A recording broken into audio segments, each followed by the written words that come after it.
కిషన్ రెడ్డి, బండి సంజయ్ చేసిన వ్యాఖ్యలకు Congress MLA Nayini Rajender Reddy counter ఇచ్చారు. 10 ఏళ్లు బీఆర్ఎస్తో కలిసి ఉన్న బీజేపీ తెలంగాణకు చేసిందేంటో ప్రజలకు చెప్పాలని డిమాండ్ చేశారు.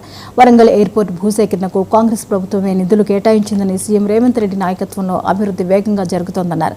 చిత్తశుద్ధి ఉంటే వరంగల్లో బహిరంగ చర్చకు రావాలని బీజేపీ నేతలకు సవాల్ విసిరిన ఆయన పేపర్ లీకేజీలు, స్మార్ట్ సిటీ నిధులు, తెలంగాణకు కేంద్రం చేసిన అన్యాయాలపై కూడా బీజేపీ సమాధానం చెప్పాలని డిమాండ్ చేశారు. ఎయిర్పోర్ట్ కు 300 కోట్లు ఇచ్చి ల్యాండ్ అక్వైర్ చేసి పర్మిషన్ తీసుకొచ్చుకున్నది మేము కాదా? ప్రజలలో మాట్లాడదామంటే నిన్న హనుమకొండ జిల్లాలో బీజేపీ జాతీయ అధ్యక్షులు కిషన్ రెడ్డి గారు, బండి సంజయ్ గారు మంత్రులు వచ్చి మాట్లాడిన మాటలు చూస్తే ప్రజలు నవ్వుకుంటున్నారు. మేము ఎయిర్పోర్ట్ తెచ్చినాం, అది తెచ్చినాం, ఇది తెచ్చినాం అంట. నేను సూటిగా అడుగుతానా, 10 ఏళ్లు కలిసి సంసారం చేసిన బీజేపీ, బీఆర్ఎస్ 10 ఏళ్లు ఎందుకు తేలేకపోయారు?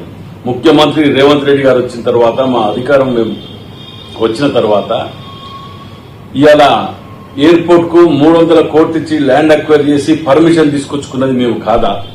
ప్రజలలో మాట్లాడదామంటున్నావు. హనుమకొండ చౌరస్తాలలో అమరవీరుల స్థూపం దగ్గర కూర్చుందామని అంటున్నారు కదా. రండి, రేపు పొద్దుగాల ఎప్పుడు వస్తారో టైం డేట్ పెట్టాడు, మేము వస్తాం అక్కడికి. ఎందుకు మాట్లాడతారు? మీరు చేసిన ఏమైనా ఉన్నాయంటే చెప్పాలా? పేపర్ లీకేజీలు, ఆదాన్ని అంబానీ లాంటి వాళ్ళకి దోచిపెట్టడం, ఆఖరికి స్మార్ట్ సిటీ వర్కులు మీరు అడిగిన చూసినారు బీఆర్ఎస్ వాళ్ళని. ఇది మాత్రం కరెక్ట్.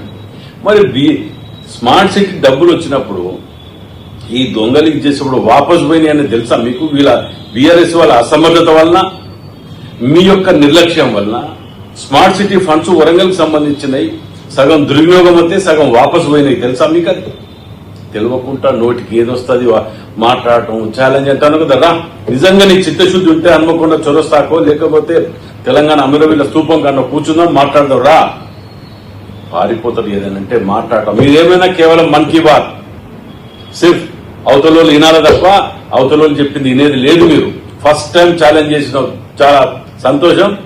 వరంగల్ జిల్లాకు రండి. ముఖ్యమంత్రి రేవంత్ రెడ్డి గారు మా కాంగ్రెస్ ప్రభుత్వం వచ్చిన తర్వాత ఉమ్మడి వరంగల్ జిల్లాకు తెచ్చిన నిధులు మీరు 10 ఏళ్లు గతంలో ఉన్నప్పుడు బీఆర్ఎస్ బీజేపీ కలిసి సంసారం చేసినప్పుడు నిధులు కూడా తేలిక దానికంటే 3 ఏళ్లలో ఎక్కువ తెచ్చినాం. మేము నిరూపిస్తాం. రాండి. మేమేదో ఇచ్చినాం, మేమేదో చేసినామంటే ఏంటిదే మీరు ఇచ్చింది? 10 రూపాయలు మేము కడితే 3 రూపాయలు ఇస్తలేరు. అది అన్ని రాష్ట్రాలకు ఇచ్చేది కాదా? అన్ని రాష్ట్రాలు మీకు ట్యాక్స్ కడతలేరా? దానికే ఇచ్చింది. మీరు కొత్తగా ఏమో జేబులకి వెళ్ళి అడిషనల్గా ఇచ్చినట్టు చెప్తున్నావు. నిన్న హనుమకొండ జిల్లాలో